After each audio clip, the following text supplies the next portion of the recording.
ನಮಸ್ಕಾರ. ನಾವು ಎಲ್ಲರೂ ಪ್ರತಿದಿನ ಕೆಲಸ ಮಾಡುತ್ತೇವೆ. ಮನೆ ಕೆಲಸ, ಉದ್ಯೋಗ, ವ್ಯವಹಾರ ಅಥವಾ ಸೇವೆ.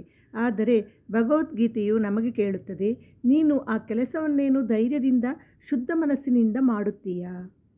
ಈ ವಿಡಿಯೋದಲ್ಲಿ ನಾವು ಕರ್ಮಯೋಗದ 5 ಪ್ರಮುಖ ಉಪದೇಶಗಳನ್ನು ನೋಡಿ ಹೇಗೆ ಕೆಲಸವೇ ಒಂದು ಧ್ಯಾನ ಮಾರ್ಗ ಎಂಬುದನ್ನು ಅರಿಯೋಣ. ಶ್ಲೋಕ: ಕರ್ಮಣ್ಯೇವಾಧಿಕಾರಸ್ತೆ ಮಾ ಫಲೇಷು ಕದಾಚನ.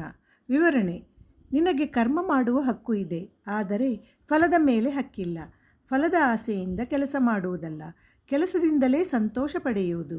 ಫಲವನ್ನೇ ನೆನೆಸುತ್ತಾ ಕೆಲಸ ಮಾಡಿದರೆ ನಿರಾಶೆ ಹೆಚ್ಚು.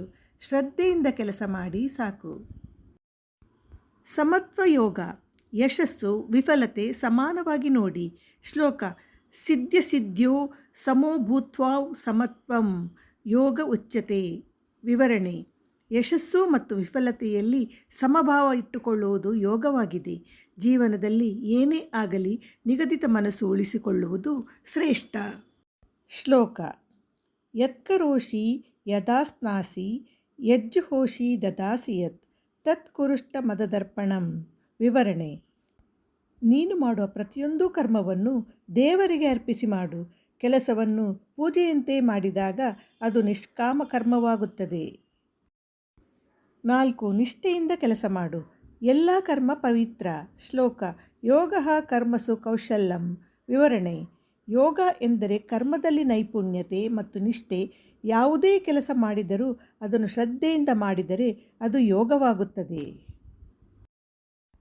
ನಿಷ್ಕಾಮ ಸೇವೆಯಿಂದ ಮನಸ್ಸು ಶುದ್ಧವಾಗುತ್ತದೆ. ಶ್ಲೋಕ: ಕಾಯೇನ ಮನಸಾ ಬುದ್ಧ್ಯಾ ಸರ್ವಂ ಸನ್ಯಸ್ಯ ಯೋಗಿನಃ. ವಿವರಣೆ: ಯೋಗಿ ತನ್ನ ದೇಹ, ಮನಸ್ಸು, ಬುದ್ಧಿಯಿಂದ ಎಲ್ಲ ಕರ್ಮವನ್ನು ಇಂದ್ರಿಯ ಸಂಯಮದಿಂದ ಮಾಡುತ್ತಾನೆ.